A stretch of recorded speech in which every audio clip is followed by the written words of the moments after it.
Hello friends, welcome back to Telugu కొలు informations. మీకోసం మరో కొత్త నోటిఫికేషన్తో మీ ముందుకైతే వచ్చానండి. ఆరోగ్య శాఖలో ఉద్యోగాల భర్తీకి అయితే నోటిఫికేషన్ రిలీజ్ అయింది. LDC, UDC, typing assistant jobs మరియు ఇతర జాబ్స్ కూడా ఉన్నాయండి. అర్హతను బట్టి మనకు కొన్ని జాబ్స్ వేకెన్సీస్ ఉన్నాయి. 12th బేస్లో, డిగ్రీ బేస్లో, అలాగే ఇతర క్వాలిఫికేషన్ బేస్లో టైపింగ్ సంబంధించిన వాటిలో కూడా చాలా జాబ్స్ అయితే ఉన్నాయి. సో మన వీడియోని పూర్తిగా చూడండి, ఎక్కడ స్కిప్ చేయకుండా చూడండి. అలాగే నా ఛానల్ని సబ్స్క్రైబ్ చేసుకోవడం మర్చిపోకండి. కొత్తగా చూసేవాళ్ళు సబ్స్క్రైబ్ చేసుకోండి, అలాగే ఇతరులకి షేర్ చేయండి, మీ ఫ్రెండ్స్ కూడా యూజ్ అవుతుంది. వీడియో నచ్చినట్టయితే లైక్ చేయండి. ఫ్రెండ్స్, ఇక్కడ ఈ నోటిఫికేషన్లో మొత్తం మనకి దాదాపు ఆరోగ్య సంస్థకు సంబంధించిన నోటిఫికేషన్ చెప్పుకుంటున్నాం. మనం మొత్తం బేసిక్ శాలరీ వచ్చేసి మనకి స్టార్టింగే 28,000 జీతం అయితే ఉంటుంది. అది 12th క్లాస్ స్టాండర్డ్ సంబంధించిన క్వాలిఫికేషన్ సంబంధించిన వాళ్ళకి మాత్రమే. ఇక మిగతా వాళ్ళకైతే బేసిక్ పే అయితే ఉంది. 35,000 అలాగా, ఒకటి 55,000 అలాగా, అట్లా చాలా ఉన్నాయండి. సో మనం ఇందులో మన క్వాలిఫికేషన్కి బట్టి ఎటువంటి నోటిఫికేషన్ ఎలా ఉంది ఏందనేది కేటగిరీస్ వైజ్గా చూసుకుందాము. అలాగే ఈ నోటిఫికేషన్ వెళ్ళబోయే ముందు ఆల్రెడీ మనకు ఒక మంచి నోటిఫికేషన్ అయితే వీడియో అయితే చేశానండి. ఇది 10th బేస్కి సంబంధించిన 10th క్లాస్ క్వాలిఫికేషన్కి సంబంధించిన నోటిఫికేషన్ నుండి ఎటువంటి కాంపిటీషన్ ఉండదు, ఎటువంటి ఫీజ్ పేమెంట్ కూడా ఉండదు. అందులో చేరగానే మనకి దాదాపు 30,000 శాలరీ అయితే వస్తుంది. సో దీనికి కూడా అప్లికేషన్ చేసుకోవాలంటే పైన స్క్రోలింగ్లో మీకు లింక్ అయితే ఇస్తాను, అలాగే కింద కూడా డిస్క్రిప్షన్లో లింక్ ఇస్తాను. ఫ్రెండ్స్, ఇక నోటిఫికేషన్ విషయానికి వచ్చినట్టయితే ICMR regional medical research centre నుంచి సెంట్రల్ గవర్నమెంట్ కింద పనిచేస్తున్నటువంటి దాని కింద మనకి ఈ నోటిఫికేషన్ హెల్త్కి సంబంధించిన దాంట్లో నోటిఫికేషన్ అయితే రిలీజ్ అయింది. సో ఇందులో మనకు ఉన్నటువంటి నోటిఫికేషన్ డీటెయిల్స్ ఏంటివనేది చూసుకున్నట్టయితే ఫ్రెండ్స్, ఇక్కడ మనకి అప్లికేషన్ అది ఎగ్జామినేషన్ డేట్ అయితే రిలీజ్ చేయలేదండి. అలాగే స్కిల్ టెస్ట్కి సంబంధించిన డేట్లు అయితే రిలీజ్ చేస్తాడు. అప్లికేషన్ అయితే ప్రాసెస్ అయితే స్టార్ట్ అయిపోయింది. అలాగే ఇక్కడ ఫస్ట్ మనకు ఒక ఫస్ట్ నోటిఫికేషన్ చూసుకున్నట్టయితే అసిస్టెంట్ జాబ్స్ అండి ఇవి. సో ఇది గ్రూప్ బికి సంబంధించిన నోటిఫికేషన్ అండి. ఇది మొత్తం మనకి 7th CPC ప్రకారం పే స్కేల్ అయితే ఉంటుంది. దాదాపు 35,500 వరకు అయితే బేసిక్గా ఉంది. కానీ అన్ని వేలెన్సెస్ కలుపుకుంటే మనకి 50,000 వరకు అయితే దాదాపుగా మనకి పే స్కేల్ అయితే రావచ్చు. అలాగే ఇక్కడ ఎడ్యుకేషన్ క్వాలిఫికేషన్ చూసుకున్నట్టయితే మనకి మినిమం డిగ్రీ పాస్ అయితే సరిపోతుంది. అది ఏ విభాగంలో అయినా సరే. సో 3 years డిగ్రీ అయితే, బ్యాచిలర్స్ డిగ్రీ అయినా సరే, ఇంకా ఇతర విభాగాల్లో డిగ్రీ కంప్లీట్ చేసిన వాళ్ళు అప్లికేషన్ చేసుకోవచ్చు. అలాగే MS ఆఫీస్ మీద, అలాగే టైపింగ్ మీద అయితే ఎక్స్పీరియన్స్ ఉండాలని చెప్తున్నాడు. ఇక్కడ చూసుకున్నట్టయితే ఇంకో పోస్ట్ చూసుకున్నట్టయితే అప్పర్ డివిజన్ క్లర్క్ అండి. ఇది గ్రూప్ Cకి సంబంధించిన నోటిఫికేషన్.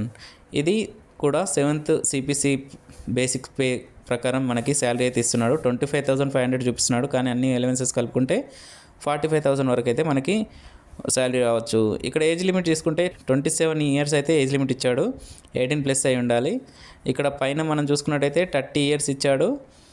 18+ అయి ఉండాలి ఇంతకుముందు చెప్పుకున్న దాంట్లో. అలాగే ఇక్కడ ఎడ్యుకేషన్ క్వాలిఫికేషన్ వచ్చినట్టయితే ఇక్కడ డిగ్రీ క్వాలిఫికేషన్ అడుగుతున్నాడండి. అలాగే టైపింగ్ స్పీడ్ అయితే 35 words per minute అని ఇంగ్లీష్లో లేదా హిందీలో ఉండాలని మనకి మెన్షన్ చేశాడు. ఇక్కడ మిగతా పోస్టులు చూసుకున్నట్టయితే లోయర్ డివిజన్ క్లర్క్ అండి. ఇక్కడ చూసుకున్నట్టయితే గ్రూప్ Cకి సంబంధించిన నోటిఫికేషన్ ఇది. ఇక్కడ పే స్కేల్ విధానం అనేది 7th CPC ప్రకారం అయితే రిలీజ్ చేస్తున్నారు. సో ఇక్కడ బేసిక్గా మనకి 19,900 రూపీస్ అయితే చూపిస్తున్నారు బేసిక్ పే, కానీ అన్ని అలవెన్సెస్ కలుపుకుంటే దాదాపు మనకి 35,000 వరకు అయితే మనకి నోటిఫికేషన్లో తెలుస్తుంది, అన్ని అలవెన్సెస్ కలుపుకుంటే. దీని క్వాలిఫికేషన్ చూసుకున్నట్టయితే 12th పాస్ అయి ఉంటే సరిపోతుందండి. సో 12th క్లాస్కి ఈక్వల్గా సంబంధించిన ఏ క్వాలిఫికేషన్ అయినా సరే ఈ జాబ్స్కి అయితే అప్లికేషన్ చేసుకోవచ్చు. 18+ ఉండాలి, 27 years ఏజ్ లిమిట్ ఇచ్చాడు. అలాగే ఏజ్ రిలాక్సేషన్స్ కూడా ఉంటాయని చెప్తున్నాడు. ఇక్కడ దీనికి కూడా టైపింగ్ స్పీడ్ అనేది 35 words per minute అనేది ఇంగ్లీష్లో లేదా హిందీలో ఉండాలని మనకి మెన్షన్ చేశాడు. ఈ పోస్టులకు సంబంధించి అప్లికేషన్ ప్రాసెస్ కూడా మనకి ఇచ్చాడు. సో ఇప్పుడు అప్లికేషన్ ప్రాసెస్ అనేది చాలా హెవీగా ఉందండి. సో ఇక్కడ అప్లికేషన్ ప్రాసెస్ మొత్తం మనం ఆన్లైన్లోనే అప్లికేషన్ చేసుకోవాలి. ICMR RMRCSVP అండ్ మీకు డిస్క్రిప్షన్లో లింక్ కూడా ఇస్తాను. ఆ లింక్ని బట్టే మనం అప్లికేషన్ చేసుకోవాలి. ఏ లింక్లో పడితే ఆ లింక్లో క్లిక్ చేసి మోసపోకండి. అలాగే ఎందుకంటే దీంట్లో అప్లికేషన్ ఫీజు అనేది చాలా హెవీగా అడిగాడు. అంటే అప్పర్ డివిజన్ క్లర్క్స్కి వచ్చేసి UR OBC EWS సంబంధించిన వాళ్ళకి 2,000 రూపీస్ అప్లికేషన్ ఫీజు ఉందండి. SC ST ఉమెన్స్కి సంబంధించి 1,600 రూపీస్ అయితే అప్లికేషన్ ఫీజు ఉంది. సో అప్లికేషన్ ఫీజు ఎక్కువగా ఉంది, అప్లికేషన్ చేసుకోవడానికి వీలు లేదు అని అనుకుంటున్నారేమో, కానీ ఇలా ఎక్కువ అప్లికేషన్ ఫీజు ఉంటుంది కాబట్టి ఎవరు అప్లికేషన్ చేసుకోరు. టాలెంట్ ఉన్న వాళ్ళు మాత్రమే చేసుకుంటారు, జాబ్ మీద ఇంట్రెస్ట్ ఉన్న వాళ్ళు మాత్రమే చేసుకుంటారు. సో ఇక్కడ సెలక్షన్ ప్రాసెస్, ఇక్కడ అసిస్టెంట్కి సంబంధించిన విధానం చూసుకున్నట్టయితే, సో ఒక్కొక్క దానికి ఒక విధంగా ఎగ్జామినేషన్ అయితే ఉంటుంది. సో ఇక్కడ చూసుకున్నట్టయితే అసిస్టెంట్కి సంబంధించిన సెలక్షన్ ప్రాసెస్ వచ్చేసి ఇంగ్లీషు, జనరల్ నాలెడ్జ్, అలాగే జనరల్ ఇంటెలిజెన్స్, అలాగే కంప్యూటర్ యాప్టిట్యూడ్, వీటికి సంబంధించి ఒక్కొక్క దాంట్లో ఒక్కొక్క సబ్జెక్ట్లో 20 మార్క్స్ అయితే అడుగుతున్నాడు. టోటల్ 100 మార్క్స్ అండి. సో 100 క్వశ్చన్స్కి 100 మార్క్స్ ఉంటాయి. టోటల్ 90 మినిట్స్ టైం ఉంటుంది. సో వీటికి తగ్గట్టు మనకి సబ్జెక్ట్ కూడా ఇచ్చాడు. సో మీరు మినిమం 50% మార్క్స్ అయితే తెచ్చుకోవాలి ఎగ్జామ్లో. సో 50% మార్క్స్ తెచ్చుకున్న తర్వాతనే మనకి అర్హత అయితే ఉంటుంది సెలక్షన్ ప్రాసెస్కి. అలాగే దీనికి కంప్యూటర్కి సంబంధించిన స్కిల్ టెస్ట్ కూడా ఉంటుంది. ఎవరైతే దీంట్లో అప్లికేషన్ ప్రాసెస్ చేసుకుంటారో వాళ్ళకు ఎలిజిబిలిటీని బట్టి కంప్యూటర్ సంబంధించిన స్కిల్ టెస్ట్ కూడా ఉంటుంది. Upper division clerk and lower division clerk అని ఇచ్చాడు. సో ఈ 2 కేటగిరీకి సంబంధించిన ఎగ్జామినేషన్ అయితే ఒకటే ఉంటుందని మెన్షన్ చేశాడు. సో ఇక్కడ మనకి ఎడ్యుకేషన్ క్వాలిఫికేషన్ మనం ఇందాకే తెలుసుకున్నాం. సో ఇందులో మనకి సెక్షన్ ABCDE ప్రకారం మనకి సబ్జెక్టులు అయితే రిలీజ్ చేశాడు. ఒకటి ఇంగ్లీష్ అని, జనరల్ నాలెడ్జ్ అని, జనరల్ ఇంటెలిజెన్స్ అని, రీజనింగ్ అని, కంప్యూటర్ యాప్టిట్యూడ్ అని, క్వాంటిటేటివ్ యాప్టిట్యూడ్ అని, ప్రతి సబ్జెక్ట్లో 20 మార్క్స్ అయితే పెట్టాడు. టోటల్ 100 మార్క్స్ ఉంటాయి, 100 క్వశ్చన్స్ ఉంటాయి.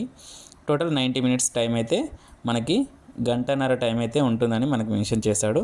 ఇది అప్పర్ డివిజన్ మరియు లోయర్ డివిజన్ క్లర్క్ సంబంధించిన సబ్జెక్టు. ఇందులో కూడా మనం 50% మార్క్స్ అయితే 35 వర్డ్స్ పర్ మినిట్ అని ఇంగ్లీష్లో లేదా హిందీలో ఉండాలి కంపల్సరీ. దానికి స్కిల్ టెస్ట్ ఉంటుందని మనకు మెన్షన్ చేశాడు.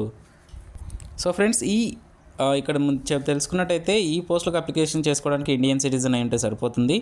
సో మినిమం 18+ అయితే అయి ఉండాలి. ఏజ్ లిమిట్ కూడా చూసుకున్నాం. అలాగే రిజర్వేషన్ క్యాండిడేట్స్కి 5 years ఏజ్ రిలాక్సేషన్స్ ఇచ్చాడు. సో ఎవరైతే ఎంప్లాయీస్ ఉన్నారో వాళ్ళకి 8 years ఇచ్చాడు. సో మనం ఇవన్నీ చూసుకోండి, ఒకసారి చెక్ చేసుకోండి. మీకు డిస్క్రిప్షన్లో లింక్ ఇస్తాను, అప్లికేషన్ చేసుకోండి. అలాగే మీరు నా ఛానల్ ఇంతవరకు మీకు నచ్చినట్టయితే లైక్ చేయడం అయితే మర్చిపోకండి. అలాగే మీ ఫ్రెండ్స్కి అయితే షేర్ చేయండి. మనం ఈ నోటిఫికేషన్ సంస్థ చూసుకున్నట్టయితే సెంట్రల్ గవర్నమెంట్ కింద పనిచేస్తున్నటువంటి RMRCSVP. సో మనకి డేట్ అనౌన్స్మెంట్ ఆల్రెడీ ఈ 2nd month 19th అయితే రిలీజ్ అయిందండి. మనం చూసుకున్నట్టయితే ఆల్రెడీ అప్లికేషన్ స్టార్ట్ అయినాయి. చూసుకుని అప్లికేషన్స్ అయితే చేసుకోండి. అయితే మన వీడియో కనుక మీకు నచ్చినట్టయితే లైక్ చేయండి, షేర్ చేయండి. అలాగే ఏ డౌట్స్ ఉన్నా కామెంట్స్ చేయండి. సబ్స్క్రైబ్ చేసుకోవడం మాత్రం మర్చిపోకండి. నా ఛానల్ని సపోర్ట్ చేయండి. మీ ఫ్రెండ్స్కి ఎవరైతే యూజ్ అవుతుందో షేర్ చేయండి. థ్యాంక్ యూ అండి. All the best. Good luck.